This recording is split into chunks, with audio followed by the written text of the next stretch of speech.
In this video article, we're going to look at how writers can become idea machines. Before we get started, if you want to get an email with a timestamped overview every time I release a new video like this, head over to my website at deliberate-practice.com, sign up for my email list. There's other content at the website, and I'm starting to create some email subscriber only goodies as a thank you for signing up. There is an AI workflow that you would paste into your AI. Is the first one of those, which is already there. That's based on the 10 question method. You can find that video on the channel. I did that recently, so that's there. So go and do that, and then let's dive in. Now, in the previous video, we looked at laying the foundations for story ideas, and that was done by creating a mental kaleidoscope of information, giving it time to jumble around in your head, and then over time your subconscious, Stephen King's Boys in the Basement, will make stories out of that. And my personal metaphor for doing that is called filling the well. And I do believe that you have to fill the well. You always need to be reading, you always need to be watching great stories, or if you watch something that's not great or read something that's not great, don't let the time you've invested in doing that go to waste, and spend some time fixing it, even if it's just an hour working out how you'd make this film better or how you'd make this book better. That hour that you spend working on that in your head will increase the mental representations that you have of stories and how stories go together and how you look at stories, and that will make the time you invested in watching something that was shit or reading something that you didn't enjoy will make it worthwhile. So you can also fill the well doing that. But I also believe that you need to train your brain to create story ideas, and you've got to go after that deliberately and purposefully.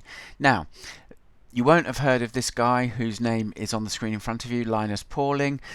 He was a Nobel Prize winning chemist, but the reason I've got his name up there and I'm talking about him, he has a famous quote: "The only way to have a good idea is to have lots of ideas." And this is the angle that we're coming at with this video. And having a large quantity of ideas increases the chances of you having good ideas. Plus, if you deliberately and purposefully go after creating large amounts of ideas, the brain will learn how to ideate and how you see the process of coming up with ideas and story ideas. And you increase the chances of having those moments that we talked about in the last video, where you're doing something physically repetitive, like driving, like walking the dog. Some people find this in the shower, and suddenly you get an idea just comes to you as if from nowhere. And so the more that you can fill the well, and the more that you can purposefully create lots of ideas, the more chances you'll have of this happening. Plus, if you learn how to ideate as a conscious thing when you don't have ideas, you can create good ideas literally at the drop of a hat, and you don't have to wait for inspiration to strike. There's another famous quote about a writer who was asked if he waited to be inspired before he started writing, and he said yes. And I'm always inspired at 9 o'clock in the morning, and I always make sure I'm at my desk waiting to be inspired. Something like that. The point being that inspiration is something that you can foster, and there are habits that you can create that will make the process much easier, so you don't have to wait around for months between ideas before you can write something else. So I was really influenced by this book. It's called How to Become an Become an Idea Machine by Claudia Azula Altucher. And in the previous video I thought my memory was it was written by James Altucher, but he wrote the foreword. And this book is a way to practice coming up with ideas. Now, it's not aimed at writers, storytellers, so you could look at it on Amazon and decide whether you want to buy it. What it actually is, as you come up with more ideas, the process gets easier. And this is a book of prompts, that the idea being you get 10 prompts a day for a year, and you have to come up with 10 ideas on various things. And in the book it ranges from things like 10 things that you can do better, or 10 people that you'd love to have as your mentors, and one question that you'd ask each of those. It's exercises like that. But you can kind of model this for stories, and I've got three different exercises that you can do. In the book itself, there are 360 different prompts, something like that, and they range from all sorts of things, from philosophical questions to questions about business, to questions about favorite authors or how you can improve your writing, all stuff like that. Some of those are worth thinking about and answering, but I think we've all got a finite amount of time, and if ideas for stories is something you struggle with, then limiting your practicing of creating story ideas to more story idea related things is perhaps a better use of your time. But do check that out on Amazon, have a look at the contents page, see what you think. It's not necessary to do the exercises that I'm going to share with you, so let's look at the first of those. So first of all, there's a framework that I advocate you adopt. So you only do this for 10 to 15 minutes a day. Use a timer to make sure you're not spending hours and hours and hours. Either jot the ideas in a notebook. When I did this, I don't do this very often anymore because I don't need to, which is another benefit of the process. But I used to do it as part of my morning free writing, which is done I have a Scrivener project for every year, and then a Scrivener sub-document for every day of the year, and I do 15 minutes or so of free writing every morning, and so that's how I used to do it. But do it in a way that suits you. So if you prefer to write by hand, jot in a notebook. If you prefer to type, do it in whatever writing software you have. If you prefer to dictate, you can do it using your just a normal bog standard smartphone like this. I think this is an iPhone 12 or 13. Has a Notes app. You can do it in the Notes app. I've even got somewhere here, I can't see it, an iPod Touch from 2007 which still works. That has a Notes app, that has dictation on it. You don't need internet access for that. So there are loads of ways of doing it without having to go out and buy specific tools or invest money in specific tools. You shouldn't need to do that. Another way you could do it is you could find an accountability buddy and you could email your ideas to them and get them to email them, not to read them per se, but just to say, look, I've done this. And if you set something up, so like if someone fails for a day, they put $1 into a pot, and at the end of the month, whoever's failed the least gets to choose a charity, and that money goes to the charity. Anything like that helps you do it. You know, you're an aspiring writer, or you are a writer, you've got an imagination. Come up with an imaginative way to make sure you're doing this every single day. One final caveat: when you're starting out doing this, the thing to aim for is quantity of ideas, not quality. You don't want to be sat there waiting and going, oh, I can't write that down because it's a terrible idea. Don't worry about that. Just put the idea down, move on to the next. These are designed to be throwaway, but what's interesting is some of them, even if you've not looked at your idea file for a year or 5 years or whatever, however long you've been collecting them, some of those ideas will stick with you, and suddenly you'll get an idea and you'll go, that idea is really cool if I merged it with this idea that I came up with, and bingo, you've got two things that create like the equivalent of a chemical reaction, and you go, wow, I can see a story from this shitty idea I had 5 years ago or 2 years ago, and this idea, and this particular plot event or finale to a book, finale to a story rather, and you combine it with something else, and suddenly magic starts to happen. And I do, so I know I saw in a recent interview Brandon Sanderson does this, and a couple of other writers who do this. When they're working on ideas, they look through their folder of ideas, just looking for things they've previously written down.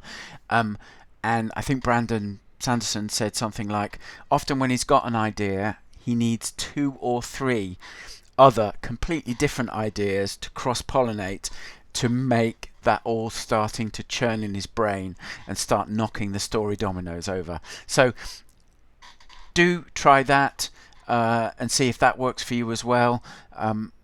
As with all the videos, I always try and say everyone's writing process is different, and when you're starting out, you're looking for a writing process that works for you. And I define writing process as something where you can generate an idea and turn that idea into a story and get that story written on a constant, consistent and predictable basis.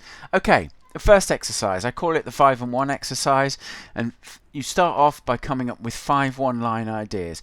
For example, a detective has to rescue a kidnapped child before they are sacrificed in a magic ritual. That's obviously like a supernatural thriller. I've mentioned that I'm really interested in this kind of genre. I don't see many people writing in supernatural thrillers, and I read a lot of and have read a lot of fantasy and horror, but I've also read a lot of crime and thrillers, and so for those two to cross-pollinate for me seems relatively natural. But again, I don't see many people writing in those areas, so that makes me think sometimes, yeah, that would be really cool to mine that seam. Here's another one. An anonymous hitman is sent a photo of a woman who is a target, only the photo of the woman is taken at a restaurant and the hitman is sat with her. So just simple one-line ideas that suggest a story, and so that you've got enough detail in there so you could go, oh yeah, I can see how that could be a complete story.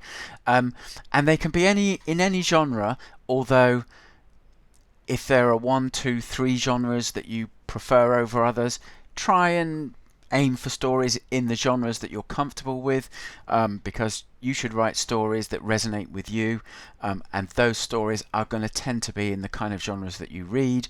And just reiterating that, try and have your one-line idea suggest either a complete story or suggest enough, like the Hitman one here on the screen, that suggests enough to know that we've got a character, the Hitman, he's got an immediate problem, someone's got a photo of him, even though they may not know that that is him, and he's got to work out how he's going to deal with that. So that gives you enough to get you off and up to the races. The second part of the 5 and 1 exercise is to take one of your 5-line ideas, and you should be able to do a 1-line idea in 60 to 90 seconds, so it should only take 5 minutes or so.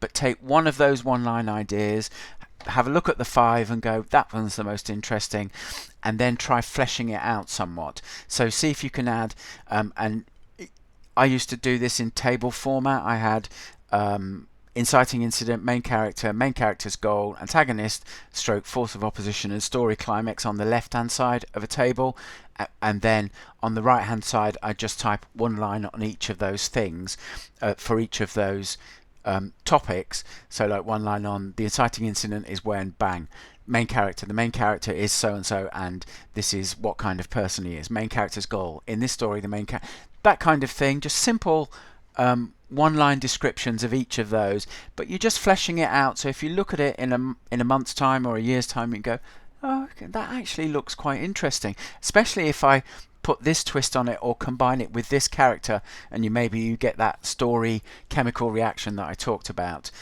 So yes, so write one line for each of those, and what that does is it starts signaling to your brain more about thinking in story units. So you're not just thinking of, oh, I've got this really interesting character and this happens to him or her, but then you're thinking of, well, this happens to him or her, this is what they desire, this is the kind of character who would be against them, this is the inciting incident, so these are the 3 or 4 story climaxes that are most likely to lead from the inciting incident.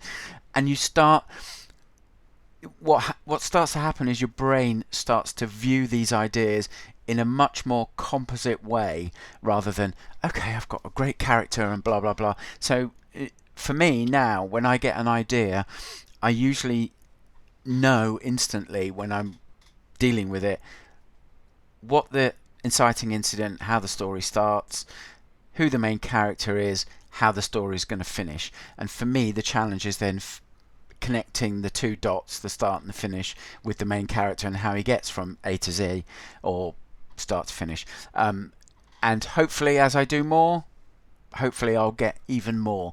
But you've got to start somewhere, so start doing that. And the other thing that you can do, and try this as well. So say on day one you've got your 5 ideas, you've got your one that you're going to work on, and just do one line for each. So on day one, go linearly. So go, right, I'm going to start with the inciting incident and then go down. But then on day 2, start from the story climax. Go, right, the climax of the story is this, and work backwards. And just experiment with things and see what gives the best results and what seems like it's the best way or the most natural way for you to view things. So don't get set into patterns too early. Try and break them up, and see if starting from the story climax is a really interesting way of doing it, which it actually is.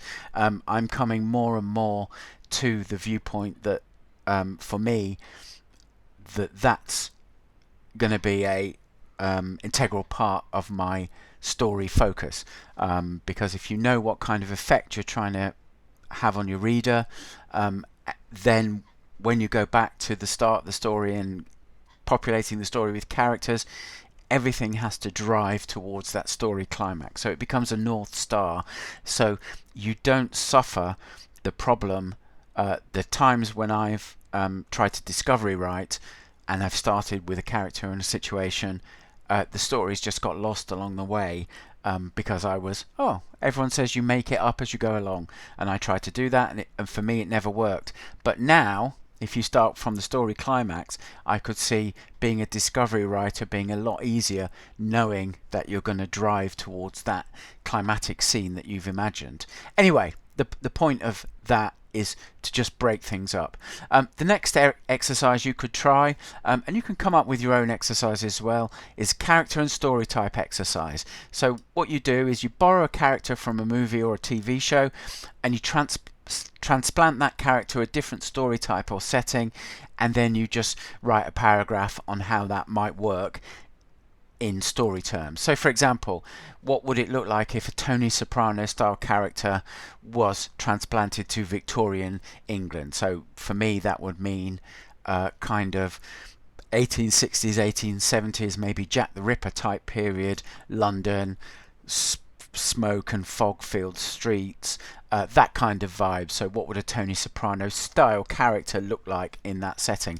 Or another one, Sherlock Holmes in a Blade Runner kind of dystopian noir style setting. That could be quite interesting. So obviously I'm not meaning Sherlock Holmes himself, but like a Sherlock Holmes style character. So you take the character and you strip it down to the essentials. So it's someone who's got a drug problem, someone who's a high IQ, high intelligence, deductive genius, and those are the kind of elements you take. So you wouldn't take the deerstalker hat and the pipe that you see in the Basil Rathbone movies, Basil Rathbone versions of Sherlock Holmes.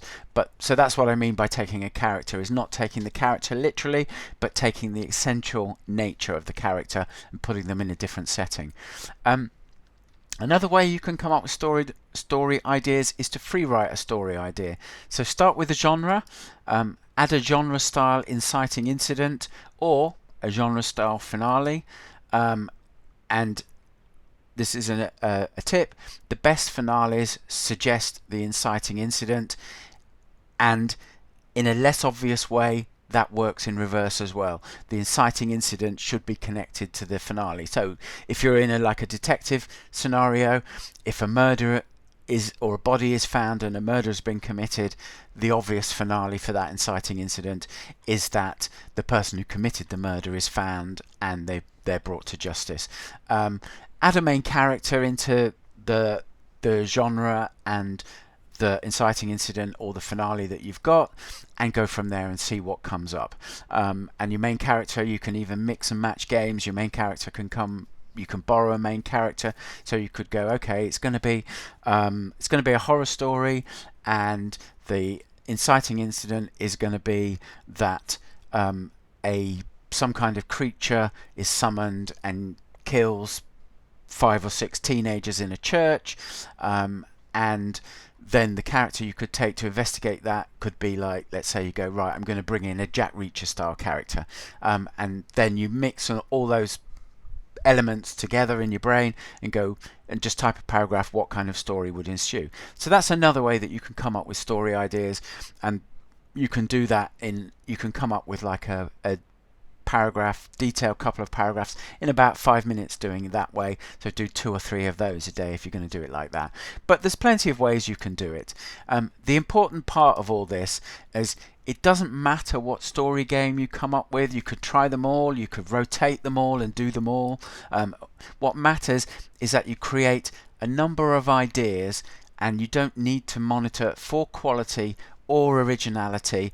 At the end of the day, stories are new combinations of existing elements, and if you look at a story carefully when you're reading as a writer, although I prefer to do this with film, because when I'm reading I prefer to find a story that captures me and takes me away. It's like a form of escapism, and I don't want to be thinking about the experience as I'm reading as a writer. I save that for afterwards. So I often do this with movies rather than with books and stuff. But create those ideas, and when you're watching the movies, if you want to do this, see if you can go, well, that could have come from this story. Oh, that could be influenced by that. And you'll see how little pieces of story can be reimagined in new settings. And there's a great book on this by a guy called David Farland. It's called something like Drawing on the Power of Resonance. If you search on Amazon David Farland Resonance, you'll find that that's a really interesting craft book that you should read. Very different from every other craft book out there, so I recommend that. But at the end of the day, when you're creating stories, and all writers do this, they're built on things that they've read, that they've watched, information that they've got, and they've given them twists and stuff like that, and that's how stories come together. They're new combinations of existing ideas and elements. And just keep repeating it. You keep repeating it over and over, you'll start to train your brain to think in terms of story in a much more conscious way than it already does. And